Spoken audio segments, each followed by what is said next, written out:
Meron po tayong isang malaking balita rito para sa Shiba Inu community. Naganap po ang Shiba Inu ng isang special giveaway na aabot po sa 40,453,074 SHIB bilang celebration ng kanyang historic milestone. Ang milestone na ito ay ang unang pagkakataon na naisama si SHIB sa isang cross-chain lending market sa tulong po ng Volks Finance.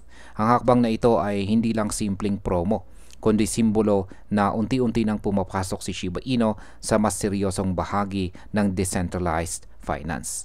Kaya ayan po ang siyang ating pag-uusapan sa video na ito. Pero bago po tayo magpatuloy ay pakibasa na lamang po muna ang disclaimer dito po sa ibaba ng ating screen. Ayan, ano po ang milestone na ipinagdiriwang ni Shiba Inu?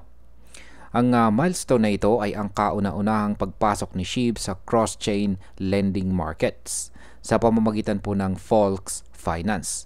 Maaari nang ipahiram at umutang po ng SHIB sa higit 12 blockchains tulad po ng Polygon, Avalanche, Arbitrum at saka Base.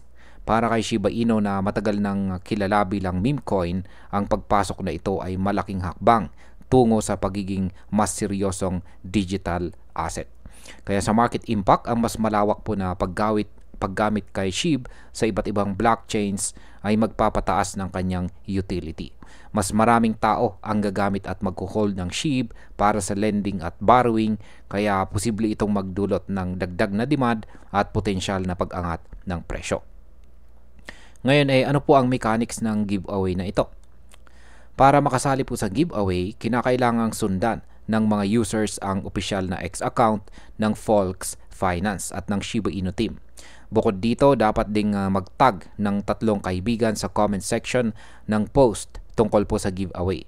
Ang event ay nagsimula po ngayong September 4, 2025 at yan po ay sa oras na 7:49 PM UTC time po. At ito po ay tatagal lamang ng 48 hours. Kaya ayan, ibig sabihin ay matatapos po ito kaagad sa September 5, 2025 sa parehong oras. Yan, or bukas. Kaya sa market impact, bagamat maliit lang ang epekto ng giveaway sa presyo, ito po ay makakatulong sa pag-boost ng engagement at visibility ni SHIB sa social media. Kapag mas marami pong sumali, mas lalakas po ang hype na posibleng magdulot ng short-term trading activity.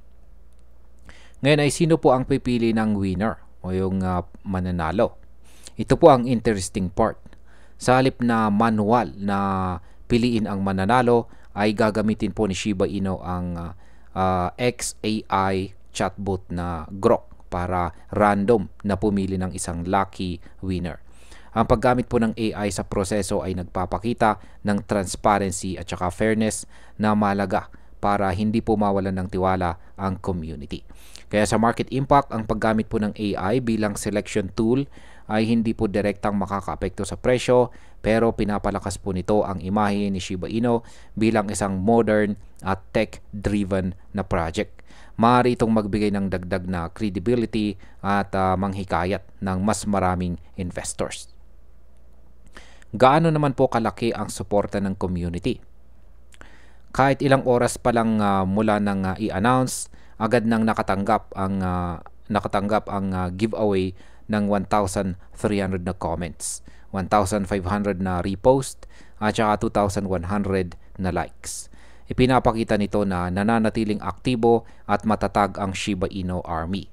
Ang ganito pong level ng engagement ay bihira at malinaw na nagmumula sa dedikasyon ng mga supporters ni SHIB. Kaya sa market impact, ang malakas po na activity mula sa community ay kadalasang sinyalis ng matinding interes. Kapag tuloy-tuloy po ang hype, posibleng makakita tayo ng short-term price pump, lalo na kung sasabayan ng pagpasok ng mas maraming holders. Ano naman ang ibig sabihin ng cross-chain lending para kay Shiba Inu? Ang cross-chain lending ay isa pong proseso kung saan maaring magpahiram at umutang ng tokens sa iba't ibang blockchain. Para kay SHIB, malaking bagay ito dahil hindi na po siya basta meme coin lamang. Nagiging bahagi na po siya ng decentralized finance services katulad ng ginagawa ng mga seryosong tokens gaya po ni Aave at saka Compound. Sa market impact, ang pagpasok po sa lending market ay nagdadagdag ng long-term value kay SHIB.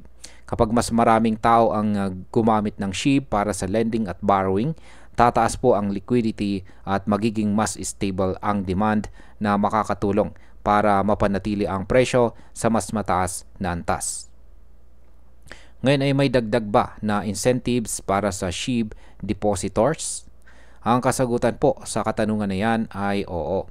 Bukod po sa giveaway, nag-announce rin ang Volks Finance ng special incentives para sa mga magdideposito ng kanilang SHIB sa lending markets. Sa kasalukuyan ay nagbibigay po sila ng 9.08% annual percentage yield or APY sa mga nagdideposito. Ibig sabihin ay kumikita ka ng passive income habang naka-hold ang iyong SHIB.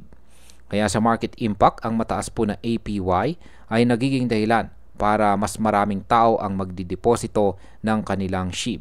Sa katunayan ay tumaas na sa $32,000 ang total na SHIB deposits mula po sa $25,000 nitong nakalipas na araw. Ang 28% na pagtaas na ito ay nagpapakita na mabilis tumutugon or nagre-react ang community at maaari pong magdala ng dagdag na pressure pataas sa presyo ni SHIB. Ngayon ay ano po ba ang ibig sabihin nito para sa hinaharap ni Shiba Inu? Ang lahat ng hakbang na ito ay nagpapakita na si Shiba Inu ay unti-unti nang lumalabas mula sa pagiging simpleng meme coin lamang. Sa kanyang pagpasok po sa cross-chain lending markets at pagbibigay ng incentives sa mga depositors, lumalawak ang kanyang gamit at utility. Sa kombinasyon po ng malakas na community support at mga bagong financial features, si SHIB ay mas nagiging seryosong contender sa mundo ng crypto. Kaya sa market impact, kapag mas lumalim po ang adoption ng SHIB sa decentralized finance, posibleng magkaroon po ng mas matatag at long-term na paglago ng presyo.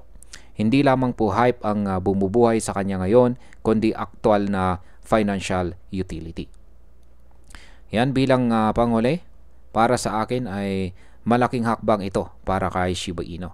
Ang kanyang pagpasok po sa cross-chain lending ay hindi lang simpleng milestone, kundi isang pinto papunta sa mas seryosong role sa decentralized finance. Ang giveaway ay simbolo ng pasasalamat sa kanyang community, pero ang mas mahalaga po dito ay ang kanyang bagong position bilang token na may tunay na gamit. Kung magpapatuloy po ang ganitong klase ng developments, nakikita ko po si SHIB na hindi na lamang kilala bilang meme coin, kundi bilang isang active player sa blockchain-based financial services. Sa tingin ko, ito po ay magandang sinyales, hindi lang para sa mga matagal ng holders, kundi pati na rin sa mga bagong papasok sa kanyang ecosystem. At ayan, hanggang dito na lamang po tayo sa video na ito mga ka-crypto. Marami pong salamat sa panonood. Ingat po tayo lagi at God bless po sa ating lahat.